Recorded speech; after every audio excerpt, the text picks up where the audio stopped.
எனது தமிழ் நெஞ்சங்களுக்கு வணக்கங்க. நம்ம இன்னைக்கு வந்துட்டு யூடியூப் பிகினர் டிப்ஸ் சீரிஸ் 3 பார்க்க போகிறோம். ஆமாங்க, ஃபஸ்ட் 2 வீடியோவில் பார்த்தீங்க அப்படின்னா உங்களுக்கு வந்துட்டு யூடியூப் சேனல் எப்படி கிரியேட் பண்ணுறது, அதுக்கப்புறம் அது என்னென்ன ஃபார்மேட்ஸில் அவைலபிளாக இருக்குது, அதோட ரெசல்யூஷன் பற்றி, அந்த வீடியோவில் என்னென்ன மாதிரிலாம் நம்ம வந்துட்டு ஃபோக்கஸ் பண்ணணும் ஒரு வீடியோ ஷூட் பண்ணுறதுக்கு முன்னாடி அப்படிங்கிறதெல்லாம் வந்துட்டு தெளிவாக சொல்லியிருந்தேன். அந்த 2 வீடியோ நீங்கள் பார்த்ததுக்கப்புறம் பார்த்தீங்க அப்படின்னா நீங்கள் டேரெக்டாக வந்துட்டு உங்களுக்கு ஒரு ஐடியா கிடச்சிரும். அதுக்கப்புறம் நீங்கள் வந்துட்டு நீங்கள் என்ன கண்டென்ட் ஃபோக்கஸ் பண்ணுறீங்க வீடியோவாக வந்துட்டு ஷூட் பண்ண ஆரம்பிச்சிடலாம். ஓகே, அது கம்ப்ளீட் பண்ணதுக்கப்புறம் பார்த்தீங்க அப்படின்னா எல்லாருமே ஆப்வியஸாக வர்றது வந்துட்டு வீடியோ எடிட்டிங் தாங்க. ஸோ வீடியோ எடிட்டிங் வந்து ஆஸ் பிகினராக வந்துட்டு எங்கிட்ட ஃபோன் தான் இருக்குது, சில பேர் எங்கள் ஒரு பேசிக்கான சிஸ்டம் தான் இருக்குது. ஸோ அதில் வந்துட்டு இருக்கிறத வச்சு எப்படி வந்துட்டு நம்ம ஒரு வீடியோ வந்துட்டு நீட்டாக எடிட் பண்ண முடியும் அப்படின்ட்டு கேட்பீங்க. கண்டிப்பாக வந்துட்டு பண்ண முடியுங்க. நான் வந்து சிஸ்டமில் வந்துட்டு ஃபிலிமோரா அப்படிங்கிற சாஃப்ட்வேர் வந்துட்டு எப்படி யூஸ் பண்ணுறது, அதில் எப்படி என்னென்ன ஒரு ஆப்ஷன்ஸ்லாம் அவைலபிளாக இருக்குது, நீங்கள் எப்படி எடிட் பண்ணணும் அப்படிங்கிறது வந்துட்டு நான் ஆல்ரெடி ஒரு வீடியோ போட்டிருக்கேன். அதோட லிங்க் டிஸ்கிரிப்ஷனில் கொடுத்துருக்கேன்.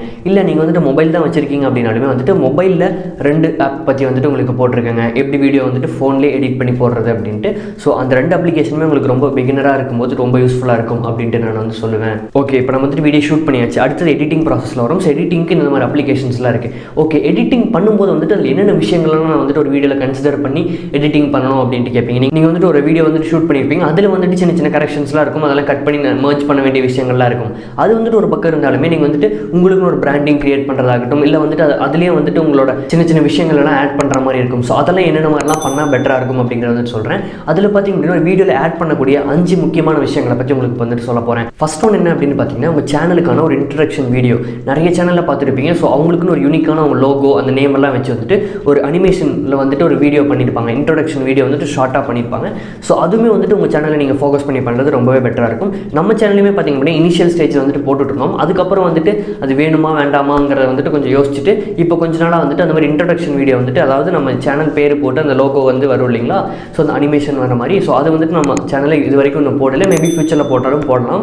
ஸோ இப்போ நான் சொல்கிறது எல்லாமே பார்த்தீங்க அப்படின்னா என்னோட ஒப்பீனியன் தான். ஸோ இதில் வந்துட்டு நீங்கள் ஆட் பண்ணுறதும் ஆட் பண்ணாததும் உங்களோட இஷ்டம். ஸோ நானுமே சொல்கிறதுல பார்த்தீங்க அப்படின்னா சில 1-2 வந்துட்டு ஆட் பண்ணியிருப்பேன், 1-2 வீடியோவில் ஆட் பண்ணியிருக்க மாட்டேன். ஸோ அந்த மாதிரிலாம் இருக்கும். ஸோ இதெல்லாம் இருக்குது அப்படிங்கிறது வந்துட்டு உங்கள்கிட்ட சொல்லிக்கிறேன். ஃபஸ்ட்டு பார்த்தாச்சு, அதாவது இன்ட்ரடக்ஷன் வீடியோ வந்துட்டு இருக்கணும். அது எவ்வளோ நேரம் இருக்கணும் அப்படின்னு பார்த்தீங்கன்னா மேக்ஸிமமாக ஒரு 5 செகண்ட்ஸ் இருந்தால் பெட்டராக இருக்குங்க, என்னோட ஒப்பீனியன் கம்ப்ளீட்லி. ஸோ 5 செகண்ட்ஸ்க்கு மேலே எக்ஸீட் ஆச்சுனாலுமே அதிகமாக விரும்ப மாட்டாங்க, டக்குனு ஸ்கிப் பண்ணிட்டு போயிடுவாங்க. ஸோ மேக்ஸிமமாக வந்துட்டு ஒரு 5 செகண்ட்ஸுக்கு மட்டும் வந்துட்டு நீங்கள் வச்சுக்கலாம். அதுக்கும் கம்மியாக இருக்கிறது ரொம்பவே பெட்டராக இருக்கும் அப்படின்னு சொல்லிக்கிறேன். அடுத்தது என்னென்னு பார்த்தீங்க அப்படின்னா லோயர் கார்டு. ஸோ வந்துட்டு நீங்கள் கார்டு இந்த இடத்துல பார்ப்பீங்கன்னு நினைக்கிறேன். ஸோ அந்த கார்டு பார்த்தீங்க அப்படின்னா உங்களோட சேனல் நேம் போட்டு வந்துட்டு வரும். ஸோ அதுவுமே வந்துட்டு நீங்கள் ஓவராலாக வந்துட்டு உங்கள் வீடியோவில் ஒரு குறிப்பிட்ட இன்டர்வல் விட்டு இந்த மாதிரி லோவர் கார்டு வந்துட்டு ஆட் பண்ணுறது ரொம்பவே பெஸ்ட்டாக இருக்கும் அப்படின்னு சொல்லுவேன். உங்களுக்குன்னு ஒரு பிராண்டிங் கிரியேட் ஆகும், உங்களுக்குன்னு ஒரு ஐடென்டிட்டி வந்துட்டு இருக்கும் அப்படிங்கிறது வந்துட்டு சொல்லிக்கிறேன். ஸோ இந்த மாதிரி வந்துட்டு நீங்கள் பண்ணுறது ரொம்பவே முக்கியம். அடுத்தது 3வதாக பார்த்தீங்க அப்படின்னா subscribe button. So subscription button பார்த்தீங்க அப்படின்னா அனிமேஷனை வந்துட்டு உங்களுக்கு அப்பப்போ குறிப்பிட்ட இன்டர்வல் வந்துட்டு இருக்கும். ஸோ அது வந்துட்டு சப்ஸ்கிரைப் பட்டன் ப்ரெஸ் பண்ணுற மாதிரி, அதுக்கு பக்கத்தில் பெல் ஐக்கன் அப்படியே ப்ரெஸ் பண்ணுற மாதிரி வந்துட்டு ஒரு அனிமேஷன் வந்துட்டு உங்களுக்கு அடிக்கடி வீடியோஸில் வந்துட்டு இருக்கும், நீங்கள் பார்த்துருப்பீங்க. ஸோ நிறைய பேர் அது நினைக்கிறது என்னன்னா மேக்ஸிமம் எல்லாத்துக்குமே சப்ஸ்கிரைப் பட்டன் வந்துட்டு ப்ரெஸ் பண்ணணும்னு தெரியும். ஸோ அதனால என்ன யூசஸ் இருக்குது அப்படின்னு தெரியும். பெல் ஐக்கனுமே ப்ரெஸ் பண்ணுறது தெரியும். அது ஏன் சொல்லிட்டு இருக்காங்க வீடியோவில், அது இல்லாமல் இப்படி போட்டு காமிச்சிட்டு இருக்காங்க அப்படின்ட்டு நீங்கள் நினைப்பீங்க. பட் நானுமே ஒரு கட்டத்தில் அப்படி தான் யோசித்தேன். ஆனால் நிறைய பேருக்கு பார்த்தீங்க அப்படின்னா ஏஜான பீப்புள்ஸுமே யூடியூப்பில் யூஸ் பண்ண ஆரம்பிச்சிட்டாங்க. ஸோ அவங்களுக்குலாம் பார்த்தீங்க அப்படின்னா யூடியூப்பில் வந்துட்டு சப்ஸ்கிரைப் பட்டன் இந்த பெல் ஐக்கன் ப்ரெஸ் பண்ணுறதுலாம் பற்றி அவ்வளோ அவேர்னஸ் வந்துட்டு இல்லை அப்படின்னு தான் சொல்லணும். ஸோ அப்படி இருக்கும் பட்சத்தில் வந்துட்டு நம்ம ஜஸ்ட் எந்த வீடியோவோட கண்டென்ட் டிஸ்டர்ப் ஆகாத மாதிரி அப்பப்போ வந்துட்டு குறிப்பிட்ட இன்டர்வல் விட்டு அந்த அனிமேஷன் வந்துட்டு சப்ஸ்கிரைப் பட்டன் அனிமேஷன் ஆட் பண்ணிங்க அப்படின்னா பெட்டராக இருக்கும் அப்படிங்கிற என்னோட ஒப்பீனியன் வந்துட்டு உங்களுக்கு சொல்லிக்கிறேன். 4வதாக பார்த்தீங்க அப்படின்னா எண்ட் ஸ்க்ரீன். ஸோ நீங்கள் வந்துட்டு வீடியோ முடிச்சதுக்கப்புறம் ஃபைனலாக வந்துட்டு எண்ட் ஸ்க்ரீன் வரும். அதில் பார்த்தீங்க அப்படின்னா நெக்ஸ்ட் உங்கள் யூடியூப் சேனலில் இருக்கிற வீடியோஸ் எல்லாம் ப்ளே ஆகிற மாதிரி வந்துட்டு சின்ன சின்ன பாக்ஸ் போட்டு உங்களோட வீடியோக்கான எண்ட் ஸ்க்ரீன் வந்துட்டு இருக்கும். அதாவது எண்ட் கார்டுன்னு சொல்லுவாங்க. ஸோ அந்த கார்டு வந்துட்டு இருக்கும். அது இல்லாமல் சப்ஸ்கிரைப் பட்டனுமே வந்துட்டு நீங்கள் கொடுத்துக்க முடியும். ஸோ அந்த மாதிரி வந்துட்டு இருக்குது. ஸோ அதுவுமே வந்துட்டு நீங்கள் ஜஸ்ட் உங்களுக்குன்னு ஒரு டெம்ப்ளேட் வந்து உருவாக்கி அதில் வந்துட்டு உங்கள் அதர் சோஷியல் மீடியா மார்க்கெட்டிங் பண்ணுற மாதிரி இருக்கட்டும், உங்களோட இமெயில் ஐடி மென்ஷன் பண்ணியோ இல்லை வந்துட்டு எல்லாத்தையும் தேங்க் பண்ணுற மாதிரியோ, ஸோ வந்துட்டு ஏதோ ஒரு எண்ட் ஸ்க்ரீன் உங்களுக்குன்னு ஒரு யூனிக்காக கிரியேட் பண்ணிவிட்டு நீங்கள் வந்துட்டு ஒரு எல்லா வீடியோலையுமே ஆட் பண்ணுறது அது ஒரு நல்ல ப்ராக்டிஸாக இருக்கும் அப்படிங்கிறது வந்துட்டு இந்த இடத்துல சொல்லிக்கிறேன். அது வந்துட்டு நீங்கள் நெட்லேருந்து டவுன்லோட் பண்ணி நீங்கள் வந்துட்டு ஆட் பண்ணுறதை விட உங்களுக்குன்னு ஒரு யூனிக்காக வந்துட்டு கிரியேட் பண்ணுறது ரொம்பவே பெஸ்ட்டாக இருக்கும் அப்படிங்கிறது வந்து சொல்லிக்கிறேன். மேபி நீங்கள் அந்த மாதிரி சின்ன சின்ன விஷயங்கள்லாம் நெட்லேருந்து டவுன்லோட் பண்ணி போடும்போது வந்துட்டு காப்பிரைட்ஸ் இஷ்யூ இருக்காங்கிறது ரொம்பவே தெளிவாக பார்த்துக்கோங்க. முடிஞ்ச அளவுக்கு நான் வந்துட்டு டவுன்லோட் பண்ணி போகிறத சஜஸ்ட் பண்ணவே மாட்டேன். நீங்களே புதுசாக வந்துட்டு ஒரு கிரியேட் பண்ணி வச்சுக்கோங்க. கிரியேட் பண்ணி வச்சுட்டு எல்லா வீடியோலையும் டக்குன்னு ஆட் பண்ணிக்கிற மாதிரி வந்துட்டு ஒரு வீடியோ ஃபைலாக கிரியேட் பண்ணிட்டீங்க அப்படின்னா ஈஸியாக உங்களால் வந்துட்டு ஆட் பண்ணிக்க முடியும். ஸோ முடிஞ்ச அளவுக்கு நீங்கள் ஓனாகவே கிரியேட் பண்ணி போகிறதுக்கு ரொம்பவே பெட்டராக இருக்கும் அப்படிங்கிறது வந்துட்டு நான் சொல்லிக்கிறேன். சரி, அடுத்தது 5வதாக பார்க்க போகிறது பார்த்தீங்கன்னா வாட்டர் மார்க். இது ரொம்பவே முக்கியமானது அப்படின்னு சொல்லுவேன்.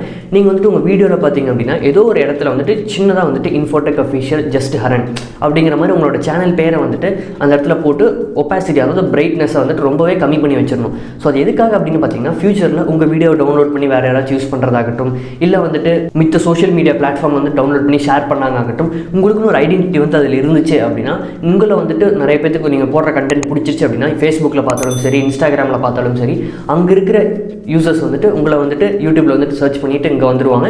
ஸோ உங்களுக்குன்னு ஒரு ஆடியன்ஸ் வந்துட்டு கண்டிப்பாக அதில் வந்து பில்ட் பண்ண முடியும். இன்னொரு முக்கியமான விஷயம், காப்பிரைட் இஷ்யூஸ் வந்துட்டு வரதில் வந்துட்டு இதை தடுக்க முடியும். ஏன்னா நீங்கள் போட்ட கண்டென்ட் தான் அப்படின்னு ஒரு வாட்டர் மார்க் வச்சுட்டு ரொம்ப பிரைட்னஸ்லாம் கம்மி பண்ணி உங்களுக்குன்னு ஒரு ஓனர்ஷிப் வந்துட்டு அதில் வந்துட்டு உருவாக்கிக்க முடியும்.